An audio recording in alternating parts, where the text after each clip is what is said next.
Any muscle ఎక్కడైతే bone and muscle attached ఉంటుందో, మనకు టెక్నికల్గా చూస్తే ఇది మజిల్ అండి, ఇది బోన్. ఈ మజిల్ బోన్కు అటాచ్మెంట్ ఏదైతే సపోజ్ ఇంజురీ అవుతుందో, ఈ బోన్కి అటాచ్ ఉన్న మజిల్ పొరలు లేస్తాయి, దాన్ని మనం స్ట్రెయిన్ అంటాము. ఆర్ కంప్లీట్ టియర్ అవుతుంది, దాన్ని రప్చర్ అంటాము. అంతేకాకుండా స్ట్రెస్ కూడా ఉంటుంది, అంటే లాగుతుంది, అంటే ఇది ట్రాక్షన్ ఇంజురీ అంటాం. ఈ 3 కండిషన్స్లలో బోన్ మజిల్ రిలేషన్ దెబ్బతిని ఇక్కడ ఒక గాయంలాగా, ఈ లోపల ఒక గాయంలాగా తయారవుతుంది, ఒక పుండులాగా, లోపల పుండులాగా తయారవుతుంది. అలాంటి కండిషన్లో మనము ఈ పిఆర్పి ఇంజెక్షన్స్ అన్నది ప్లేట్లెట్ రిచ్ ప్లాస్మా. ఈ ప్లేట్లెట్ అన్నది మన టిష్యూ హీలింగ్కి హెల్ప్ చేస్తుంది. రక్తంలో వైట్ బ్లడ్ సెల్స్ ఉంటాయి, రెడ్ బ్లడ్ సెల్స్ ఉంటాయి, ప్లేట్లెట్స్ ఉంటాయి ప్లాస్మాలో.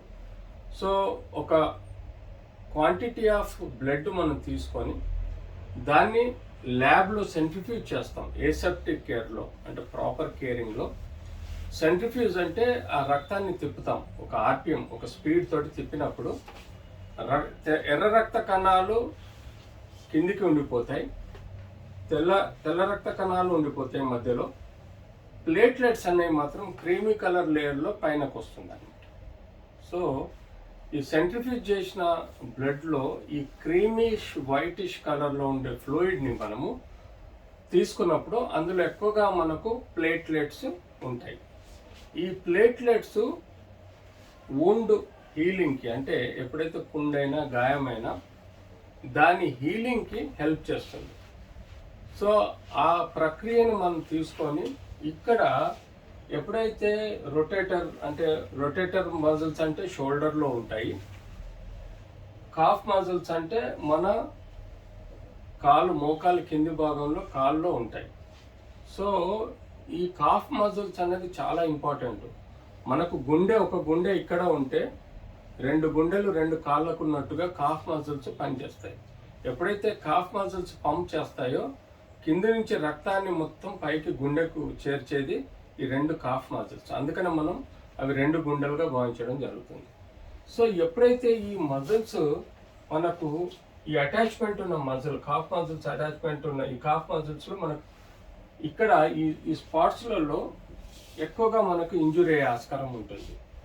అంటే అది స్ట్రెయిన్ వలన, స్పోర్ట్స్ ఇంజురీ వలన కానీ, లేకపోతే మెట్లెక్కి దిగేటప్పుడు ఇంజురీస్ అవ్వటం వల్ల కానీ, లేచి తిరిగినప్పుడు అలా రొటేషన్లో ఇంజురీ అవ్వటం వల్ల కానీ ఇక్కడ లోపల కండరాలు ఎముక దగ్గర పుండ్లు అయ్యే ఆస్కారం ఉంటుంది. సో ఇలాంటి స్ట్రెచ్ వలన జరిగే కాంప్లికేషన్స్కి అది షోల్డర్లోనే అనుకోండి, ఎల్బోలోనే అనుకోండి. ఎల్బోలో టెన్నిస్ ఎల్బో అంటాం, అంటే ఈ మజిల్ చెయ్యాడిచ్చే ఈ మజిల్ ఇక్కడ అటాచ్ ఉంటుంది.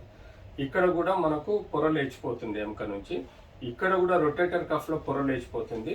అలాగే మోకాలు కింది భాగంలో కాఫ్ ఏరియాలో కూడా పొరలు లేచిపోతాయి.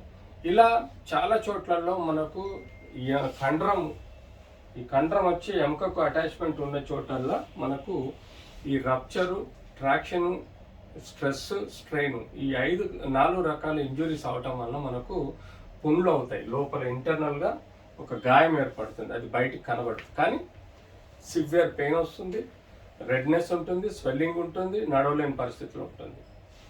సో ఇలాంటి కండిషన్లో మనం ఈ యొక్క పిఆర్పి ఇంజెక్షన్స్ ఇప్పుడు అడ్వాన్స్ థెరపీ అండి. అంటే ఇదివరకు స్కిన్ డిజీజెస్లో ఇచ్చేవాళ్ళము, హెయిర్ లాస్లో ఇచ్చేవాళ్ళము పిఆర్పి ఇంజెక్షన్స్.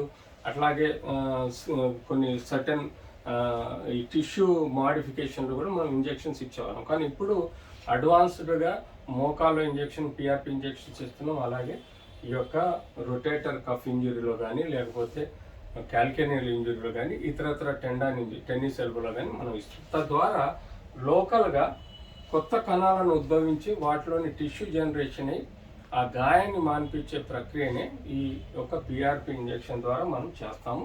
తద్వారా ఫాస్ట్గా హీల్ అవుతుంది. ఆ ఇంజెక్షన్ ఇచ్చిన తర్వాత ఆ యొక్క ఏరియాని కంప్లీట్ రెస్ట్ ఇవ్వాలి. రెస్ట్ ఇవ్వకుండా మళ్ళీ హీలింగ్ కెపాసిటీని కూడా డ్యామేజ్ చేస్తుంది. సో రెస్ట్ ఇచ్చినప్పుడు హీలింగ్ కెపాసిటీ ఇంప్రూవ్ అవుతుంది.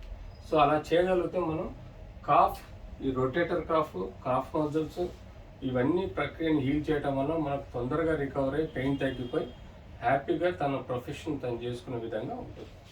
ఓకే డాక్టర్, కాఫ్ మజిల్స్కి పిఆర్పి ఇంజెక్షన్స్ ఇవ్వచ్చా ఇవ్వద్దా అనేది చాలా క్లియర్గా ఎక్స్ప్లెయిన్ చేశారు. Thank you so much. And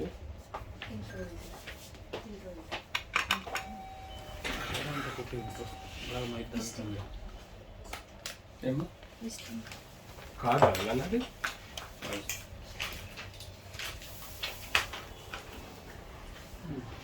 doctor Vijayabhaskar, senior orthopaedic surgeon అని ఉంది సార్.